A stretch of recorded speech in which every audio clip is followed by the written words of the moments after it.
आज के इस नौसेना शौर्य वाटिका के लोकार्पण कार्यक्रम के अवसर पर जिनकी प्रेरणा से यह सब मूर्त रूप लेकर के लखनऊ को एक अभिनव केंद्र के रूप में प्राप्त हुआ है,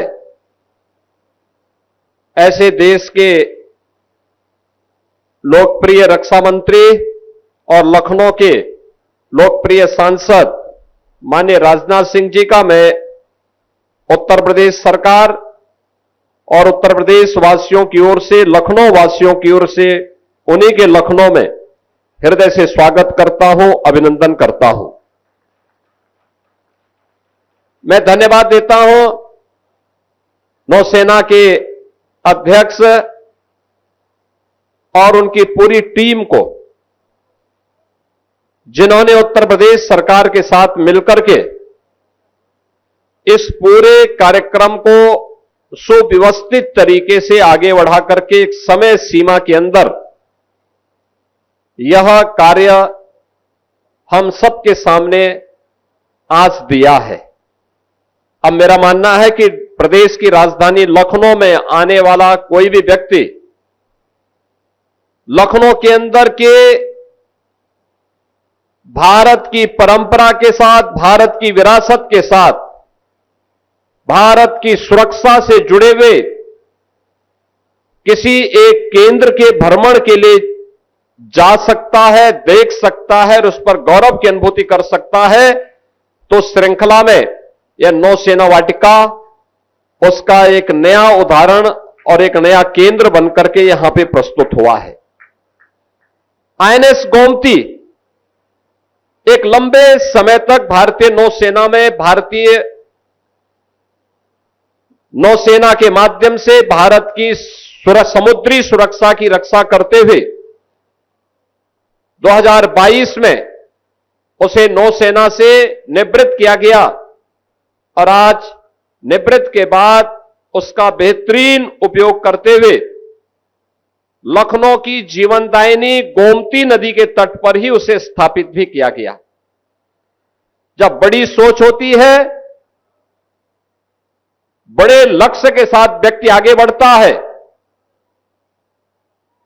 तो उस बड़ी सोच का परिणाम उसी सकारात्मक रूप से जो देश के युवाओं को, प्रदेश के युवाओं को एक नई प्रेरणा प्रदान करने वाला अवसर है, वह भारत की सेना पर,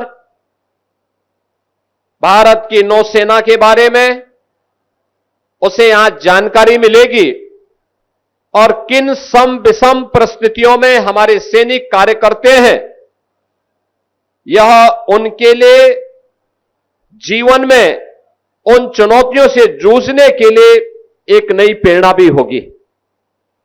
बहन और भाइयों, हमारी नौसेना अपने उस लक्ष्य को लेकर के चलती है जो उस विराट सोच का प्रतीक है कि नभः स्पर्शम दीप्तम, यानी आकाश की ऊंचाइयों को छूने के लिए उस प्रकार की सोच भी चाहिए। संकुचित सोच से, संकुचित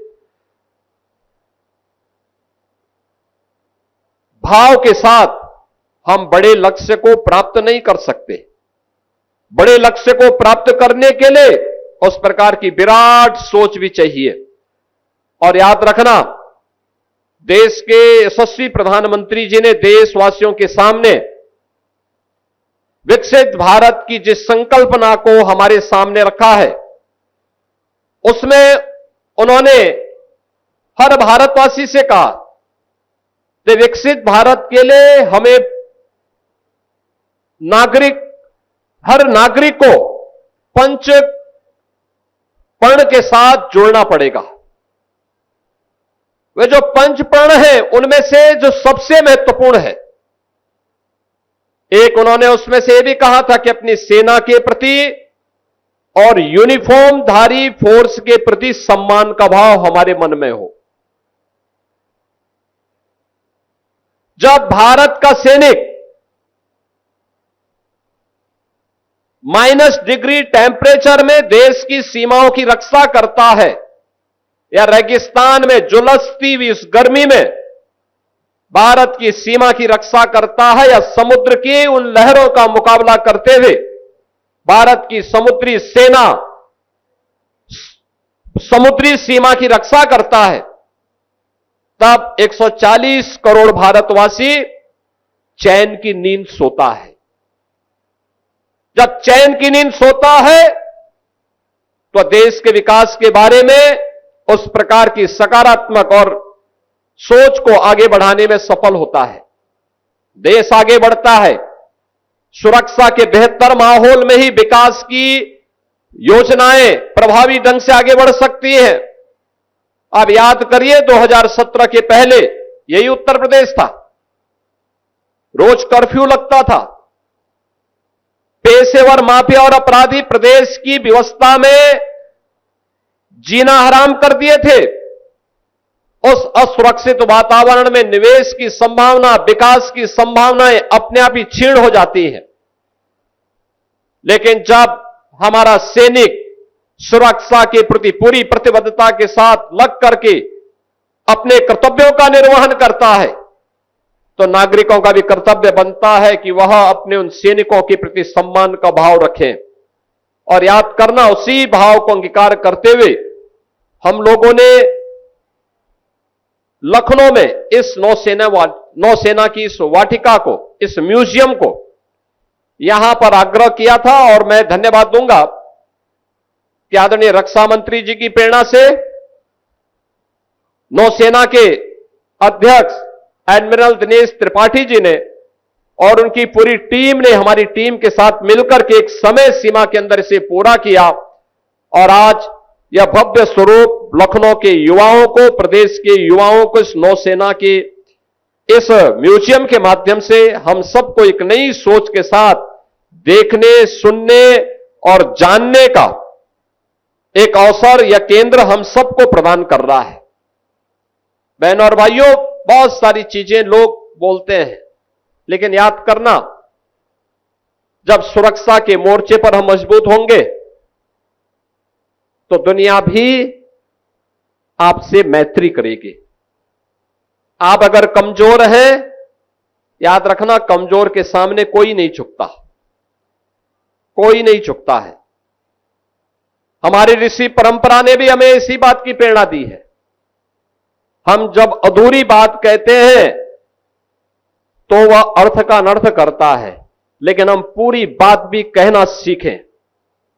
याद रखना, भारत की ऋषि परंपरा हमें इस बात की प्रेरणा देती है कि अहिंसा परमो धर्म, धर्म हिंसा तथैव च।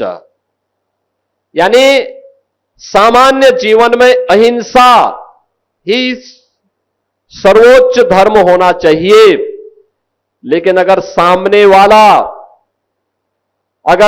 वाला देश और समाज की सुरक्षा के लिए खतरा है तो उसके लिए अहिंसा नहीं चल सकती है, उसके लिए तो हिंसा ही हमें अंततः अपनानी पड़ेगी। और देश के दुश्मन के लिए यही हमारा धर्म भी है, और वही भारतीय सेना पूरी मजबूती के साथ करती है। और उसी मजबूती के साथ एक नई प्रेरणा के केंद्र के रूप में अब लखनऊ में एक तरफ राष्ट्र प्रेरणा स्थल, जिसका उद्घाटन आदरणीय प्रधानमंत्री जी और आदरणीय रक्षा मंत्री जी ने 25 दिसंबर को किया था, और यहां पर नौसेना म्यूजियम के रूप में भारतीय सेना के शौर्य और पराक्रम का एक अद्भुत केंद्र यहां पर हमें प्राप्त हुआ है। और इसका भी यह फर्स्ट फेज का काम का लोकार्पण हो रहा है। इसके आगे के कार्य भी और आगे बढ़ेंगे।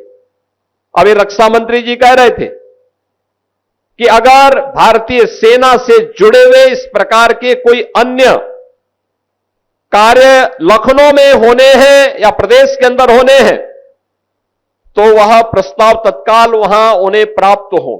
और मेरा मानना है ये होने चाहिए। महत्वपूर्ण चौराहों पर भारत की सेना के वे टैंक जो आज वर्किंग कंडीशन में नहीं है, उन्हें रखा जाना चाहिए। कोई भी देखेगा भारतीय सेना के शौर्य का प्रतीक बनेगा। भारतीय सेना में जाने के लिए उसके मन में एक भाव पैदा होगा और वह सेना के प्रति सम्मान का भाव भी रखेगा। उसके मन में राष्ट्रभक्ति की एक नई प्रेरणा प्राप्त होगी।